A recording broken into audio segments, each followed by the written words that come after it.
With over 30 years of life coaching experience, Tony Robbins is the go-to guy if you want to make a change in your life that you believe is unchangeable. He's changed the lives of thousands of people all around the world. If you want to learn how to deal with your stress and depression, you need to at least give Tony Robbins a shot. Mentor me, Tony.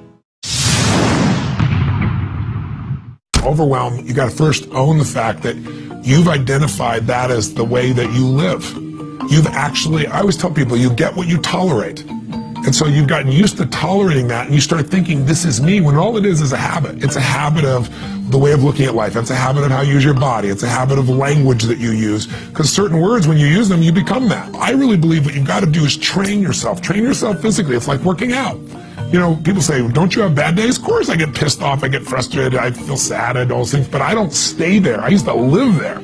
I used to be depressed all the time. I never get depressed now because, not because I'm so positive, it's not fake. It's like a muscle. You know, you can train yourself to get frustrated by doing it all the time. You can train yourself to be stressed out. You can train yourself to feel sad by doing it so often. We get wired. The more we do something, the more wired we get. You can train yourself to feel passionate. You can train yourself to feel strong.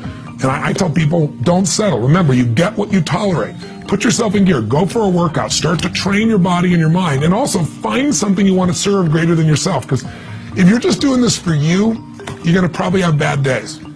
But if you're doing it for your family, if you're doing it for your community, if you're doing it for humanity, you really are, and it isn't bullshit, you're going to find a level of energy inside you. You're going to get insights you never have. I really believe motive does matter.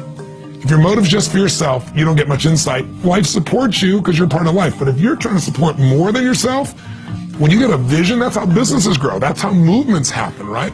Find something big in yourself to serve. And make sure that you don't tolerate weakness in yourself. That doesn't mean you not to feel sad, but you're not just going to stay there because you made that decision. Life's too short to feel like crap. I've decided I want to live in a beautiful state for the rest of my life. That doesn't mean I won't feel bad. It means I won't stay there because I'm in control and I can change it. So can you.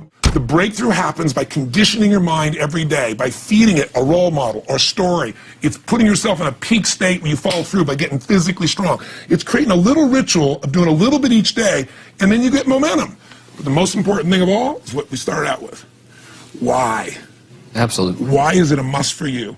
It doesn't have to be you're against the wall, but it has to be something you're hungry for, because the only difference in people is hunger. And if you're not hungry, get around people that are hungry and something will hit you.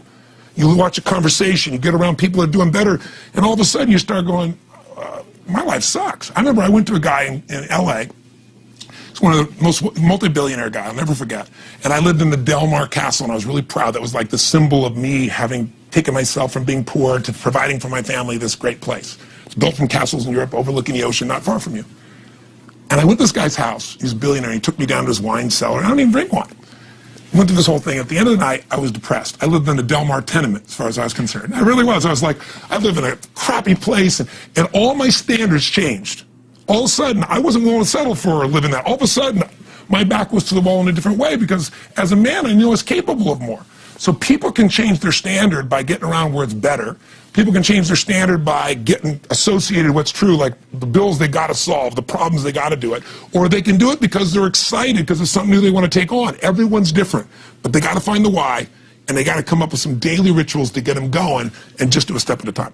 That's where you get momentum. Got a sort of 5-point plan that anyone can follow to get over stress and trauma in their lives. Talk me through it. Well, I think, first of all, I want to make one thing clear. The quality of your life is the quality of where you live emotionally. Like, we all have a home. Angry people find a way to get angry, even if their life doesn't have anything to be angry about. We can always find it. Sad people find a way to be sad. Caring people find a way to care for other people. So one thing you got to identify is, where are you living? What's your home? What's your habit?